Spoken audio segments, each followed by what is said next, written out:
అందరికీ ఇది వచ్చేసి కార్తీక మాసంలో వచ్చే లాస్ట్ సండే పిక్నిక్ అయితే వెళ్ళాము. ముందైతే సాలిహుండం చూసుకొని తర్వాత బీచ్కి వెళ్దామని చెప్పేసి బైక్ మీద బయలుదేరామన్నమాట. మేము ఇంకా మాతోని మా ఫ్రెండ్స్ ఒకరు మొత్తం 2 ఫ్యామిలీస్ ఇలా బైకుల మీద అయితే వెళ్ళాము. మరి మీరు ఈ కార్తీక మాసంలో పిక్నిక్కి ఎక్కడికి వెళ్ళారో కామెంట్ చేయడం మర్చిపోవద్దు. శ్రీకాకుళంలో ఉండే వాళ్ళకైతే ప్రతి ఒక్కరికి కూడా ఈ సాలిహుండం అయితే తెలిసే ఉంటుంది. నేనైతే ఇది సెకండ్ టైం వెళ్ళటం అండి. అలాగే ఇక్కడి నుంచి మొగదలపాడు బీచ్కి అయితే వెళ్దామని చెప్పేసి అయితే బయలుదేరి వెళ్ళాము. మేము స్టార్ట్ అయ్యేసరికి కరెక్ట్గా 9 ఆ టైం అయిందనమాట. మేము సాలిహుండం రీచ్ అయ్యేసరికి 10:45 అలా అయిందండి. పెద్ద టైం ఏం పట్టలేదు. కాకపోతే మధ్యలో ఇలా ఆగి జర్నీ చేస్తూ వెళ్ళామన్నమాట. మధ్యలో ఈ పొలాలు ఇవన్నీ కూడా చాలా పీస్ఫుల్గా అనిపించాయి. అలాగే ఈ సాలిహుండం వచ్చేసరికి వంశధార నది పక్కన ఉంటుందన్నమాట. మనం పైన కొండ నుంచి కూడా వంశధార నదిని అయితే చూడొచ్చు. ఈ సాలిహుండంలో ఒకటి బౌద్ధ స్తూపాలు ఫేమస్, ఇంకొకటి వచ్చేసరికి మనకి వేణుగోపాల స్వామి టెంపుల్ అయితే చాలా ఫేమస్ అండి. ప్రతి సంవత్సరం కూడా ఇక్కడ వేణుగోపాల స్వామి యాత్ర కూడా జరుగుతూ ఉంటుంది.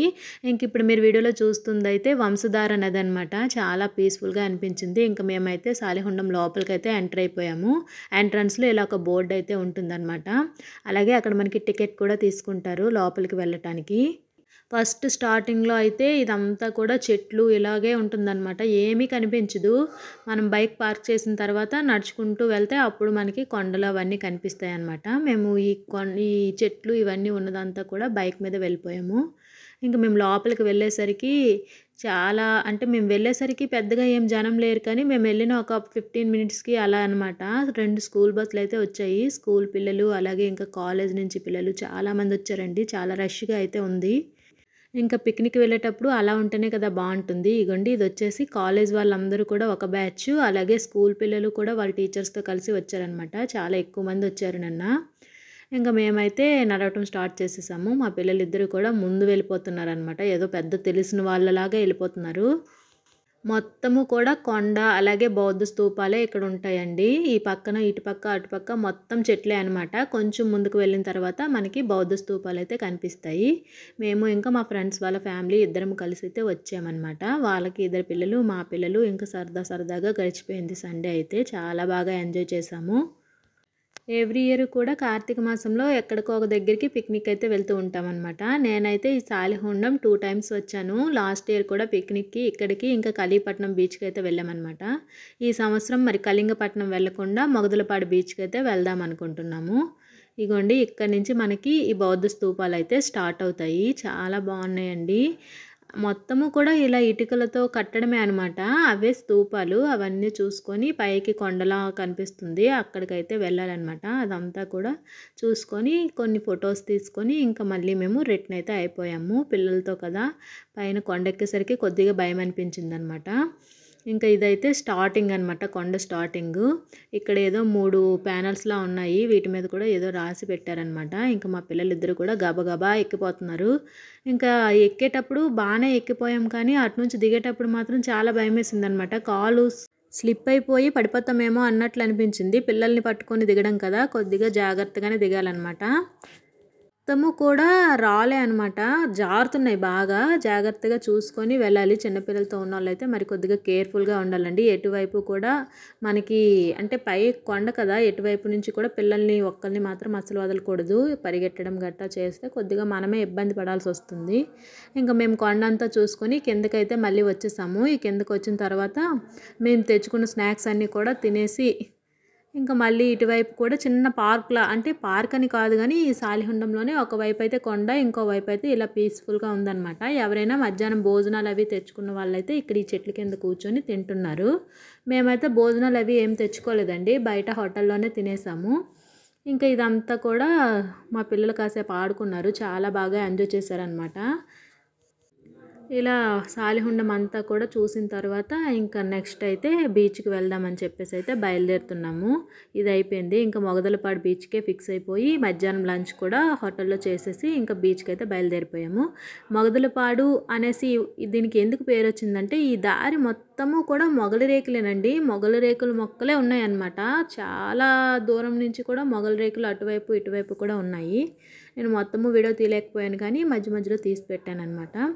ఇంకా బళ్ళు కూడా చాలా దూరంలో పార్కింగ్ అయితే పెట్టేశారు. అంటే ఇక్కడ వరకు చాలామంది తెచ్చారు కానీ మేమైతే ముందున ఆపేసామన్నమాట. రావడానికి కూడా గ్యాప్ లేదు. ఇంకా అలా అయితే వచ్చాము. కొంచెం దూరం నడిచిన తర్వాత ఇలా బీచ్కి అయితే వచ్చామన్నమాట. చాలా హ్యాపీగా చాలా పీస్ఫుల్గా ఉంది మేము వెళ్ళేసరికి. మేము కరెక్ట్గా బీచ్కి వెళ్ళేసరికి 1:30 ఇలా అయిందండి. ఇంకా ఈ బీచ్ స్టార్టింగ్లో ఇలా చిన్న చిన్న మొక్కలతో కూడిన ఇసుకలో చూడండి మొక్కలు ఎంత బాగా పెరిగి పూలు పూస్తున్నాయో, చాలా అందంగా అనిపించింది. ఇంకా బీచ్కి అయితే వచ్చేసాము. ఇంకా మా పిల్లలైతే మరి మామూలు హడావిడి కాదు. సాలిహొండం వెళ్ళిన దగ్గర నుంచి కూడా ఒకటే గొడవ అనమాట. బీచ్కి ఎప్పుడు వెళ్తామని. ఇంకా బీచ్కి అయితే వచ్చేసారు. ఇలా 1:30కి ఇలా వచ్చామండి బీచ్కి. వచ్చిన దగ్గర నుంచి 3:30, 4 వరకు బీచ్లోనే ఉన్నామన్నమాట. చాలా బాగా గడిపిన తర్వాత మళ్ళీ ఇంటికైతే రిటర్న్ అయ్యాము. లాస్ట్ ఇయర్ ఆల్రెడీ కలిగిపట్నం బీచ్కి అయితే వెళ్ళామని చెప్పాను కదా. నాకు కలిగిపట్నం బీచ్ కంటే మొగదలపాడు బీచే చాలా బాగా అనిపించింది అనమాట. చాలా బాగా నచ్చింది కూడా. వాటర్ చూడండి ఎంత క్లియర్గా ఎంత నీట్గా ఉన్నాయో. ఎంతమంది జనము. మేము వెళ్ళేసరికి ఇంకా తక్కువే. మేము రిటర్న్ అయ్యేసరికి అయితే మరి బీచ్ ఖాళీ లేదనమాట. అంత జనం ఉన్నారు. ఇంకా మరి మేము బీచ్లో ఎలా ఎంజాయ్ చేసామో మీరు కూడా చూసేయండి.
బీచ్లో చాలాసేపు గడిపిన తర్వాత శ్రీకాకుళం వచ్చేసాము. శ్రీకాకుళం వచ్చేసరికి అయితే 4:30 అలా అయ్యింది. ఇంకా పిల్లలు ఇంటికి వెళ్ళే ముందు పార్క్ వెళ్దామంటే శ్రీకాకుళంలో ఉండే డైమండ్ పార్క్ కూడా వెళ్ళామన్నమాట.